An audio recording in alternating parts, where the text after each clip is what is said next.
sa ating channel. Ako po si D. Garcia. So, punta po tayo ngayon sa Walmart kasi bibili po tayo ng pang-barbecue natin.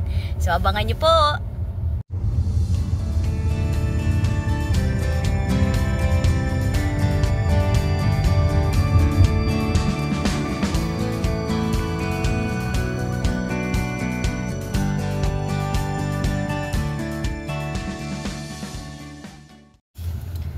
Hi guys! So tapos na nga kaming mag-grocery. So grocery bill natin is $56.41. So may apakita ko sa inyo yung mga pinagbibili ko. Sobrang daming tao ngayon kasi Saturday. Tapos maganda pa yung weather.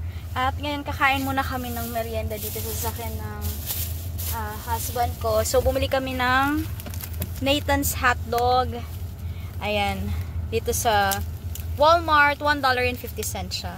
So, ayan, kita na lang tayo sa bahay. Ayan.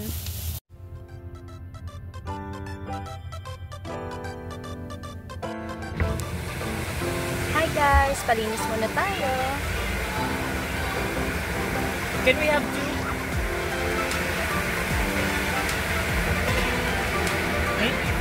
Thank you.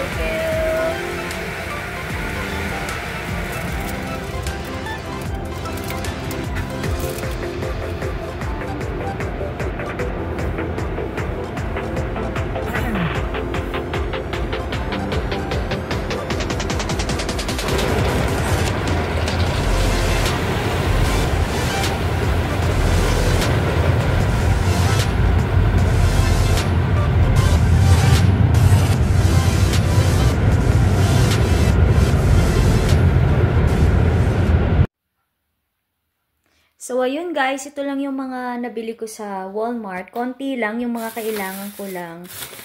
So, bumili ako ng, ito, ground sausage na hot. Ngayon ko lang yung matitikman. So, try natin yan. Then, bumili din ako ng mild Italian ground sausage. Kasi ito yung gagamitin ko sa pang-barbecue. Pork boneless shoulder. Then, bumili din ako ng hipon. Yan na may ulot. Merong pang balat. Namimiss ko kasi to. Ayan. Medyo mahirap maghanap ng ganyan kasi usually, wala nang ulot tsaka deveined na sila.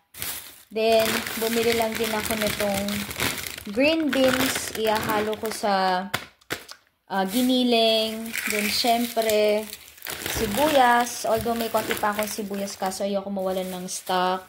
Then, bumili din ako ng corn, merienda mamaya. Tapos, merong Yakult dito sa Walmart, kaya nakabili ako ng Yakult. Tapos, try din namin tong bago, parang $1.24 lang yata tong appetizer na to. Cream cheese, pepper bites. Tapos, yung isa is mozzarella sticks. Ayan. Then, bumili lang din ako ng mozzarella. Ihahalo ko sa gagawin kong baked mac. And then, bumili lang din ako ng diced tomatoes. And then, syempre, tomato paste. And then, bumili lang din ako ng pasta, and then banana, kasi wala na kaming saging, although may apples pa kami. Bumili ako ng saging, at saka ang favorite ng aking husband, itong croissant na may butter. Yan, masarap to, lalo na pag magkakape, partner ng kape. And then, bumili lang kami ng juice. Itong Minute Maid. So, masarap to. Yung strawberry lemonade. Masarap siya. $1 and parang 90 cents yata. At saka tong fruit punch. So, yan lang. Yan lang yung mga pinamili namin. So, ngayon, magmamarinate ako ng pang barbecue natin. So, prepare ko lang muna. So guys, ito na yung na-marinate ko na pork barbecue. Marinate natin to ng 24 hours para manuot yung lasa niya doon sa pork. At ihawin natin to bukas. Hi guys! So ayun, good afternoon po. So the next day na to, nakalimutan ko na mag-vlog uli kagabi kasi napagod ako. So ito yung mga nabili ko for grilling. Nabili ko pa to nung January pa. Nung mag-iisang buwan na rin. So hindi ko na to na-vlog. So ito yung mga gagamitin natin for our grilling today. Ito yung aking charcoal grill. Nabili ko to ng $19 lang sa Walmart. Itong double brush soap panlinis, nabili ko to ng, nagkano ba to? $2.97. So, ginagamit siya after mag-grill. And then, itong tong, nabili ko lang to ng 97 cents. Then, itong fork, nabili ko lang din to ng 97 cents. Then, itong skewer, nabili ko to ng $1.88. Stainless naman siya. So, at least, maganda, hindi na ako yung bibili nung bamboo na maninipis na kahoy. Minsan kasi ang hirap ding maghanap dito. Kaya bumili na ako nito. Then, itong syempre sandok, nabili ko to ng 97 cents. And then, bumili na lang din ako ng shears o yung gunting for the meat, 97 cents. Bumili na lang din ako nitong grill lighter, 97 cents din siya. And then, syempre, ito, kailangan ko rin tong charcoal scoop. Ayan. So, nabili ko to ng $3. And then, kailangan din natin ng lighter fluid, $7 to.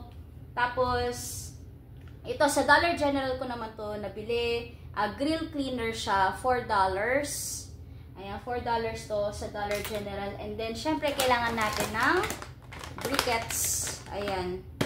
Nabili ko to ng $4.88. So, abangan nyo po yung aking pag-iihaw. Yan, mag-iihaw na tayo. Yung weather ngayon is medyo makulimlim, so okay lang. Basta meron tayong barbecue kasi nakikrave na ako ng pork barbecue. Matagal na. Ayan, so, see ya! So, ito guys, nalagay ko na yung mga pork natin sa skewer. Tapos, na-ready ko na rin yung pang-basting natin. So, ready na siyang ihawin. Medyo maingay lang kasi naglalaba ako ngayon. So, ito guys yung ating pang-ihaw.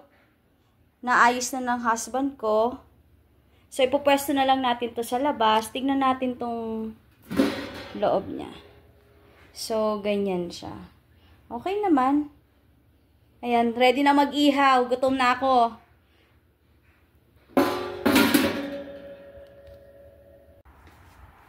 So, ito guys, ready na yung setup natin. Kaya mag-iihaw na. Dalawa lang naman kami. So, 4 na piraso lang tong iihawin natin. So, dito kami nakapwesto sa porch. So, ito po, nag-start na kaming mag-ihaw. Ayan. Nakagawa na rin ako ng sausawan namin. So, tayo na lang natin, kainin natin. So, ito guys, luto na. Kain na po tayo. Ayan guys, ubos na. So, hindi ko na na-vlog kasi gutom ako. So, see you on my next vlog po. Maraming salamat. Bye!